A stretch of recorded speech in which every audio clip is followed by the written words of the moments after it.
형제 자매 여러분 안녕하십니까? 세 번째 묵상은 이미 말씀드린 대로 믿음의 영역 예수 그리스도의 십자가라는 주제로 함께 묵상하겠습니다. 우리 그리스도교의 그 복음의 진수는 못 박혀 죽으신 십자가입니다. 네 복음서들을 보면은 거의 각 복음서마다 거의 3분의 1 분량이 주님의 순환 및 죽음과 관한 그 부분이 차지하고 있습니다. 이만큼 십자가가 중요한 부분을 차지합니다. 그래서 우리 그리스도교의 중심적인 상징은 바로 십자가요. 십자가는 우리 그리스도교 복음의 진수가 됩니다. 특히 사순 시기를 보내면서 우리 주 예수 그리스도께서 겪으신 순환과 죽음 묵상이 그 어느 때보다 중요한데, 이 묵상의 중심에 주님께서 매달려 죽으신 십자가가 있습니다. 십자가는 본래 사형 도구였습니다. 바시아, 아수르, 카르타고, 페니게, 이집트, 그리스 그리고 로마 사람들의 사형 도구로 쓰였습니다.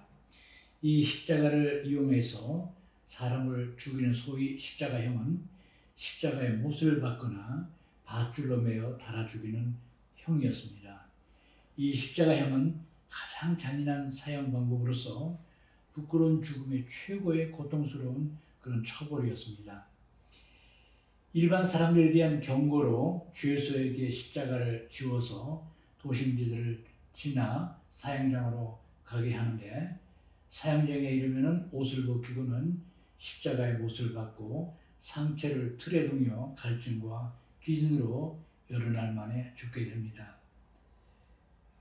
예수님의 경우는 이미 소위 말하는 육체적인 고문을 많이 당하셔서인지 십자가에 못 박히신 지 불과 3시간 만에 운명하셨습니다. 베니게와 바시아에서 시작된 이 십자가형은 로마 제국이 노예와 외국인 사용했습니다. 유대인 신분이신 예수님께서는 십자가에 달리셨지만 로마 시민권을 지니셨던 바오로 사도는 이 형벌을 면할 수가 있었습니다.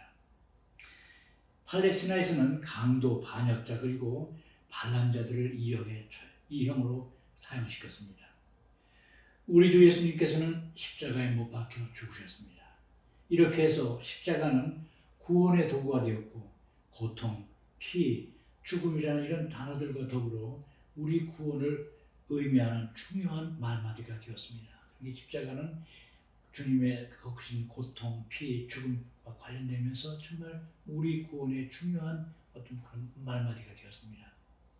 바오로 사도는 이렇게 말씀하십니다. 우리는 십자가에 못 박히신 그리스도를 선포합니다. 그리스도는 유다인들에게는 걸림돌이고 다른 민족에게는 어리석음입니다. 고린도전서 1장 23절의 말씀입니다. 바오로 사도의 이 말씀은 구원의 십자가 앞에 선 사람들이 자연히 느끼는 반응을 표현하고 있습니다.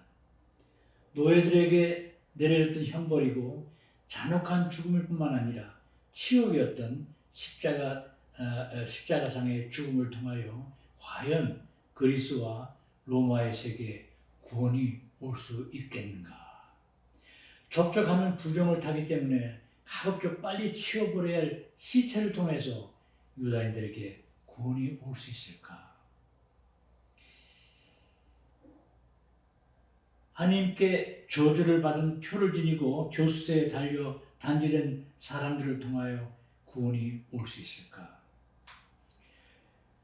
골고타 언덕에 모여든 구경꾼들이 십자가에서 내려와 보라고 예수님을 조롱했으니 제자들이 얼마나 두려운 그런 반응을 보이는가를 쉽게 우리가 짐작할 수가 있습니다. 베드로 사도는 예수님께서 메시아임을 고백한 직후에도 그분의 순환과 죽음에 대한 예고의 말씀을 참을 수가 없었습니다. 그래서 안 된다고 이렇게 만류까지 하다가 주님으로부터 꾸중을 들으셨습니다.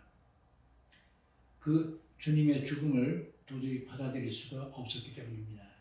이래서 주님께서 순환 전날 밤 모든 이가 이 일 때문에 걸려 넘어질 것이라고 예고하셨던 것입니다. 그런데 유다인들에게 이 걸림돌이 되고 다른 민족들에게는 어리석게 보이는 이 십자가를 통하여 구원이 온 것입니다. 십자가의 첫째가고 가장 큰 의미는 바로 우리 구원의 도구, 우리 구원의 도구라는 점입니다. 그러면 어떻게 십자가가 구원의 도구라는 것입니까? 두 가지 의미 때문입니다. 첫째로 십자가는 바로 하느님의 사랑을 우리에게 말해주기 때문입니다. 하느님의 심판이 나타날 때 죄 가운데 파묻힌 우리 모두는 단죄받아 멸망으로 향할 수밖에 없었습니다. 그러나 하느님께서는 우리 죄인들을 구원하시기 위해서 외아드님을 친히 아낌없이 보내주셨습니다. 하느님의 외아들 예수 그리스도는 만민이 받을 형벌을 당신이 대신 받으신 것입니다. 하느님께서는 세상을 너무나 사랑하신 나머지 외아들을 내주시오라고 요한복음서가 기록하고 있는 대로 하느님께서는 우리 죄를 속량하시어 멸망에 떨어지지 않고 구원의 축복을 받도록 외아드님까지도 아끼지 않고 내어주신 것입니다. 여기 내어주다라는 이 말은 예수님 친히 사용하신 그 표현인데 참되고 완전한 사랑이 어떤 것인지를 잘 표현해 주고 있습니다. 하느님께서 당신 외아드님을 우리 죄 속량을 위한 희생제물로 보내셨다는 그런 의미를 지니고 있습니다.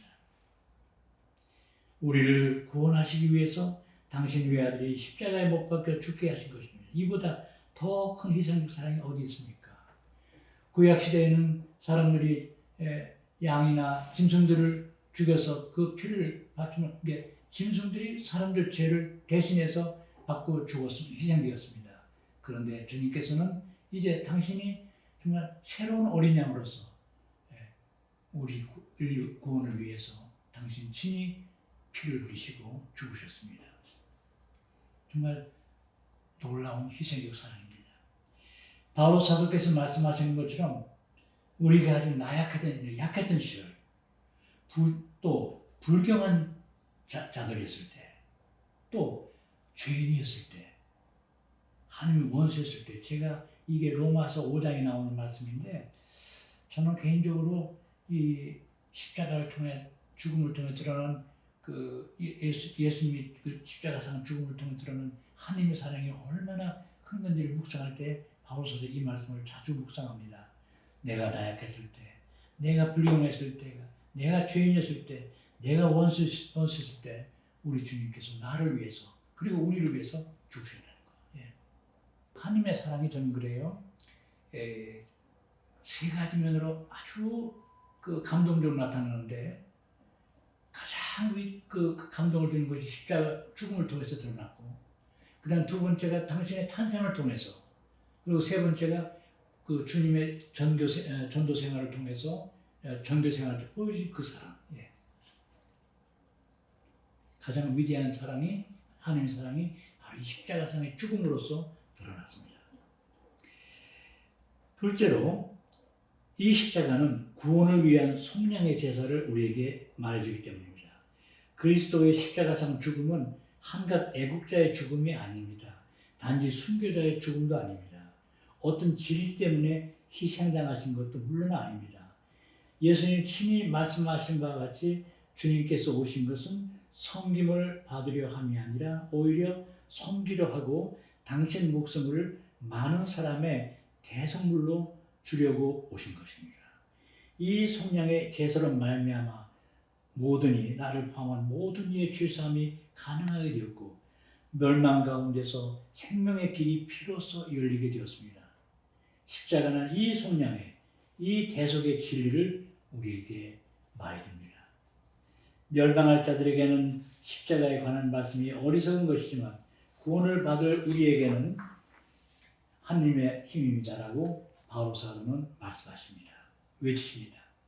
십자가의 이치는 하나인데 이 십자가의 이치, 곧 십자가의 도를 받는 사람들은 두 종류입니다. 한 가지 종류는 멸망하는 이들입니다. 그리고 다른 한 가지 종류는 구원을 얻는 이들입니다. 여기 본문을 좀 더 명확히 번역하면은 멸망할 사람들이 아니고 멸망 중에 있는 사람들이고 구원 받으름 역시 좀 더 명확하게 번역하면 구원 받는입니다. 세상 사람들은 많지만 이 모든 사람들을 간단히 두 가지 종류로 분류할 수 있는데 멸망 중에 있는 사람들과 구원받는 중에 있는 이들입니다. 이 두 가지 종류의 사람들이 있는 것입니다. 물론 이걸 우리가 쉽게 인간의 표정, 저 사람은 구원받는 중에 있다, 이 사람은 멸망 중에 있다, 이렇게 말할 수는 없습니다. 그러나 이게 진리라는 거. 신약 성경을 보면은 구원에 대해서 과거, 현재, 미래 이 세 가지 그러니까 때를 말하고 시제라 하죠.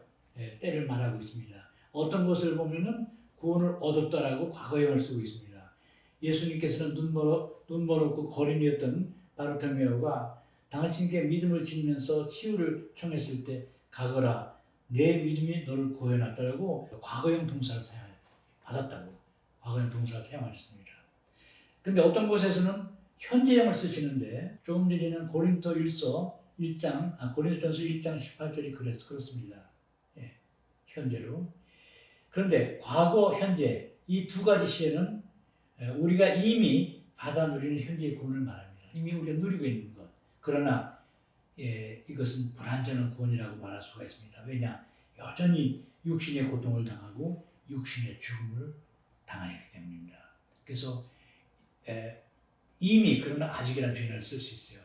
이미 구원을 은혜 누리지만 그러나 좀 이 현재의 구원은 불완전한 구원입니다. 근데 또 어떤 것에서는 구원을 얻을 것이라는 미래형으로 기록되어 있습니다. 예를 들어서 필리피서 2장 10절이 그렇습니다. 들어보세요. 두렵고 떨리는 마음으로 여러분 자신의 구원을 위해서 힘쓰시오라고 바울 사도가 말씀하십니다. 이 미래의 구원을 말씀하시는데 이 미래의 구원은 완전한 구원으로서 우리 주님의 재림과 더불어 있게 될 우리의 부활 때 오게 될 것입니다. 주님 재림 때 우리의 부활 때 이 완전한 구원이 있게 될 것입니다. 이에 대해서 바울 사도는 고린도전서 15장 15절부터 15장 끝까지 길게 말씀하고 있습니다. 또 묵시록 21장 1절에서 8절이 잘 말해주고 있습니다. 들어보세요. 여러분들 이 말씀 좀 좋아하시고 저도 마찬가지인데요. 참 그 큰 위로를 받는 격려를 받는 말씀입니다. 즉 완전한 주님께서 다시 오실 때 우리에게 허락되는 그 미래의 완전한 구원이 어떤 것인가 들어보십시오. 그들의 눈에서 모든 눈물을 닦아주실 것입니다. 다시는 죽음이 없고 다시는 슬픔도 울부짖음도 괴로움도 없을 것입니다. 다시는 말 강조됩니다. 더 이상 죽음도, 더 이상의 슬픔도, 더 이상 울부짖음도, 더 이상 괴로움도 없다는 거. 완전한 기쁨. 우리는 첫째가 꼴찌가 될 수 있다는 주님의 경고를 염두에 두면서 바울 사도의 말씀, 두렵고 떨리는 마음으로 나의 미래의 구원, 곧 완전한 구원을 얻기 위해서 걱정하면서 힘써야 합니다. 우리가 세상 떠날 때까지는 안심할 수가 없습니다. 그래서 미래에 올 그 완전한 구원을 누리기 위해서 우리는 꾸준히 성실하게 회개의 삶을 살아가야 할 것입니다. 구원이라고 할 때 본래의 뜻대로 말하면 이 구원은 두 가지 의미를 지닌 이 단어가요. 하나는 치유라는 의미, 치유의 의미를 줍니다. 병난 사람이 치유를 받아서 점점 나아지는 것을 구원이라고 할 수 있어요. 여기에서 영적인 뜻으로 생각하면은 여기서의 병은 육신의 병을 가리키는 것이 아니라 죄를 가리킵니다. 그래서 구원을 받는다고 하는 것은 죄로부터 치유 혹은 고침을 받는 것을 의미합니다. 두 번째 의미는 건진다, 구출한다는 뜻을 가지고 있습니다. 위험한 자리에 있다가 안전한 자리로 옮겨진다는 거. 예를 들어서 어떤 사람이 물에 빠져 위험에 처했을 때 누가 들어가 그를 구출해서 완전한 것으로 이렇게 옮길 때 그때 이게 구출되는 거, 그 의미를 가지고 있습니다. 이것도 영적인 의미에서 보면 우리가 죄로 인해서 위험한 자, 즉 멸망으로 가다가 안전한 곳으로 이렇게 구출되는 그런 의미를 지니고 있습니다. 십자가는 이렇게 일차적으로 우리 구원의 의미를 갖고 있습니다. 주님의 십자가를 통하여 우리가 누리게 될 구원에 대해 그 끝없는 감사를 드리도록 합시다. 바울 사도께서는 에베소서 1장에서 그리스도를 통하여 얻은 영적 축복에 대해 하나님께 감사와 찬양을 드리시면서 이렇게 말씀하고 있습니다. 우리는 그리스도 안에서 그리스도의 피를 통하여 속량을 곧 죄 용서를 받았습니다. 이렇게 말씀하시면서 하나님께 감사를 드리고 계십니다. 두 번째로 십자가는 또한 그 승리의 구원의 도구라겠죠. 승리의 영광을 의미합니다. 요한복음에 의하면 십자가는 단순한 고통과 치욕의 도구만이 아니고 하나님의 영광을 예고하는 것으로 드러납니다. 물론 하나님의 계획에 있어서 순환이라는 것은 의미가 있으며 구원의 효과를 가져오는 것 사실입니다. 그런데 요한복음에 의하면 예수님께서는 십자가상에서 이미 승리자가 되신 것으로 이렇게 말하고 있어요. 이미 승리자가 되신 것으로. 네. 이 점을 강조하기 위해서 요한은 그때까지 구원의 표시였던 새 구리뱀, 요한복음 3장에 말하는 새 구리뱀으로서 사람의 아들이 높이 올려졌던 그 순간을 보여주고 있습니다. 이 때문에 요한복음의 순환 이야기를 보면은 예수님께서 좀 표현이 이상할지 모르겠지만요, 좀 위풍당당하게 십자가를 향해서 나아가시는 듯한 그런 느낌을 주고 있습니다. 그분은 승리자처럼 십자가상에 올라가시는데 이는 십자가상에서 영을 주시고 옆구리에서 피와 물이 흘러나와서 당신의 교회를 창설하셨기 때문입니다. 다른 복음서들도 십자가의 고통을 통하여 영광 받으신 그리스도를 말하고 있습니다. 예수님을 십자가에 못 박던 원수인 대사들과 율법학자들과 바리사이들은 예수님을 십자가에 못 박은 후에는 자신들이 승리하였다고 희희낙낙했습니다. 민심을 교란케 하던 그 말썽꾼을 완전히 제거해버렸다고 기뻐했습니다. 위험한 인물을 제거했다고 안도했습니다. 그러나 그것은 큰 오산이었고 오해였습니다. 죄 없으신 그리스도께서 모든 죄를 대신 지시고 당신이 죄인처럼 죽으실 때 죄도 역시 같이 죽은 것입니다. 죄의 권세가 무너졌습니다. 그래서 주님의 죽음이 죄의 권세를 무너뜨리고 따라 사탄의 권세도 패배시켰습니다. 그래서 그리스도께서는 승리하셨습니다. 그리스도는 정말 승리하셨습니다. 부활은 주님의 승리를 또 말하고 있어요. 그냥 단순히 다시 살아나는 것만이 아니고요.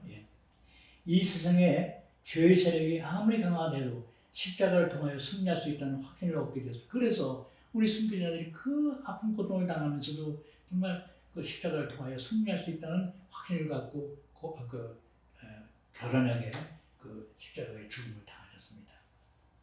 로마 제국의 첫 그리스도 신자 황제가 된 콘스탄틴 황제가 자신의 적인 막센티우스와 전투를 하게 되었습니다. 로마 교회에 있는 멜비우스 다리 근처에서 일전이 있게 되었는데 전설에 의하면 그 전투가 있기 전날 밤에 이 황제는 환시 가운데 큰 십자가가 하늘에서 나타나는 것을 보았다고 합니다. 그리고 그 위에는 이 깃발 아래서 승리를 거두리라. 십자가 그려진 이 깃발 아래 승리를 거두리는 글씨가 보였다고 합니다. 이 환시를 본 후에 콘스탄틴은 즉시 십자가 깃발을 들고 나가서 정말 대승을 하고 로마의 황제가 되었습니다. 그리고 황제가 되자 그리스도교 박해를 금하는 신앙의 자유력, 밀라노 칙령이라는 신앙의 자유를 선포했습니다. 우리는 십자가 깃발 아래서 죄의 세력을 이길 수가 있습니다. 정말 우리가 십자가에 매달린다면요, 어떤 유혹도, 어떤 고통도 이겨내고 승리의 삶을 살아갈 수가 있습니다.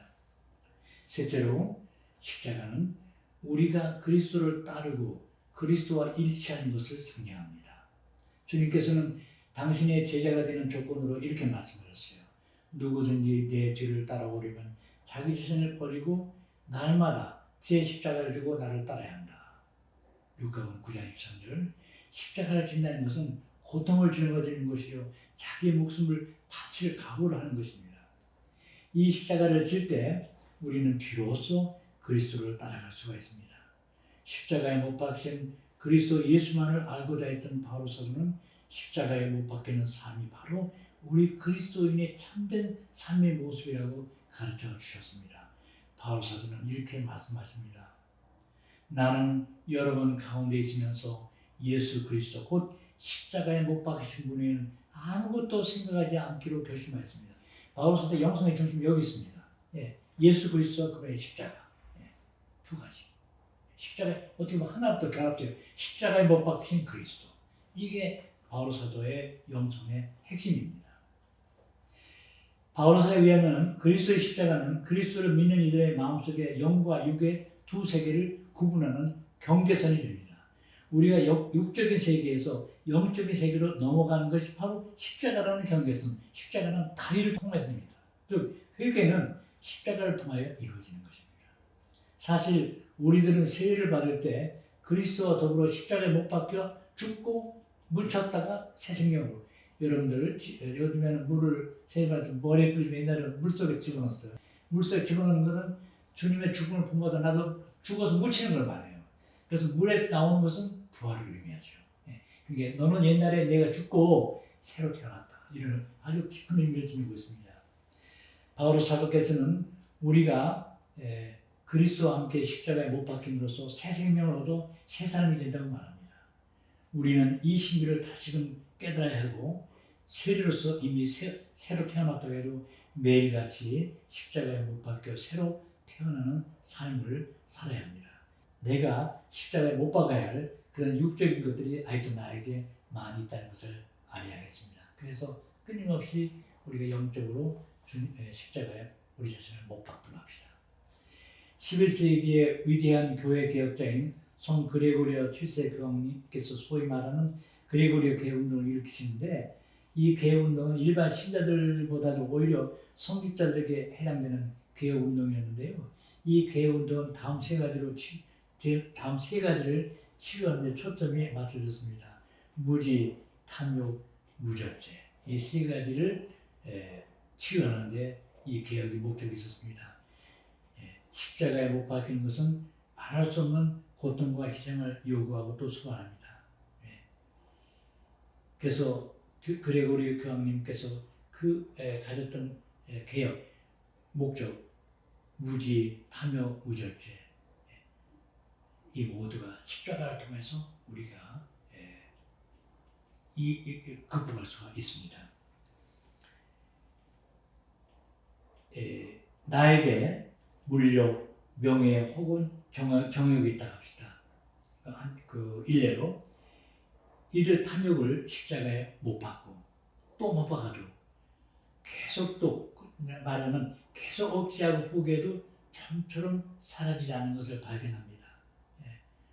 물력도 그렇고 명예도 그렇고 정욕도 그렇고, 못 박았다 생각하는데 다음 날 오면 또 이게 생기고요. 그래서 비록 완전히 나를 십자가에 못 박지는 못한다 해도 저도 그걸 느껴요. 아이고 주님, 제가 십자가에 못 박다 하지만 내 삶이 또 자꾸 살아납니다. 그러나 끊임없이 나 자신 나를 십자가에 못 박는, 그것을 진짜로 십자가에 못 박는 것을 내가 정말 영적으로 나 자신을 십자가에 못 박는 이 노력을 끊임없이 하고 이 성령의 도움을 청하도록 합시다. 정말 그래서 내가 나를 완전히 십자가에 못 박지는 못한다 해도 못 박는 그 고통을 실천한다면 그것이 큰 은혜가 된다는 것 깨닫도록 합시다. 성령의 도우심을 끊임없이 청하면서 탐욕을 비롯하여 온갖 악수과 죄들을 십자가에 못 박도록 합시다. 이것이 우리가 육에서 영의 삶으로 옮겨가는 것이고, 정말 그리스도의 모습을 닮아가는, 그리스도의 완전함을 닮아가는 길이 될 것입니다. 우리 주님의 십자가, 우리 삶의 영성의 삶의 중심이 되도록 합시다. 우리 사순절 성가 중에 제가 좋아하는 노래가 보아라 십자가에 매달리신 분, 보아라 그분을, 보아라 십자가, 정말 십자가에 못 박히신 예수 그리스도를 늘 마음속에서 또 성당에 있는 주님의 십자가의 고상을 바라보면서 끊임없이 우리가 십자가를 포용하고 그 십자가에 나 자신을 못 박으면서 새롭게 태어나도록 합시다. 형제 자매 여러분, 사순절 축복대에 보내시고 기쁨 속에 부활절 맞이하시길 바랍니다. 여러분 함께 묵상에 참여해 주셔서 고맙습니다. 감사합니다.